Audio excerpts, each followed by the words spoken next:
The more you work with Outlook, the more comfortable you'll get using it to communicate and share information with other people. In the previous movie, you saw one example of calendar sharing in the Scheduling Assistant.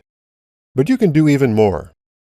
For example, you can click Forward to email a meeting request to someone without actually inviting them. To the recipient, it looks a lot like a meeting request. They can accept tentatively, or decline. If you want to share your whole calendar, you have 3 options on the Home tab. Click Email Calendar to send a calendar in an email message. Click Date Range to select how much of your calendar you want to send. You can even enter a specific date range. Then click Detail to select how much information you want them to see. Availability only, just free busy information, limited details, or full details. Click OK, and the information is added to an email message. Now you can add recipients and click Send. The email method is good if you just want to send a snapshot of your calendar. But if you want people to be able to view your calendar like you do, then click Share Calendar. Enter the people you want to share it with on the To line, then select the level of detail you want to share. Select this checkbox to request permission to view the recipient's calendars. Then click Send. Click Yes to confirm that you want to share the calendar, and the email is sent. When your recipients open the message, they can read an explanation and some instructions for adding your calendar. All of this was added automatically by Outlook. When they click to add or open your calendar, Outlook switches to Calendar View, and their calendar appears next to yours. Since we gave this recipient permission to see full details, they can open a meeting or appointment and see everything. The only thing they can't do is change or add something, because they only have read permissions by default.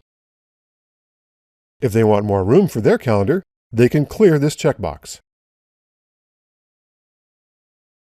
If you don't want a recipient to be able to see the details of an item, go to the Tags group and click this button to make it private. Now the people who share your calendar see Private Appointment and they cannot open the item. If you want to view or change sharing details, click Calendar Permissions and select a name. Then you have full control over what a recipient can see or do with your calendar. You can even give them write permissions. Calendar sharing is great for sharing with other people in your organization, but it's not always available if you want to share across the internet. So if you get a message like this, there's one more thing you can try. Click Publish Online, then publish this calendar.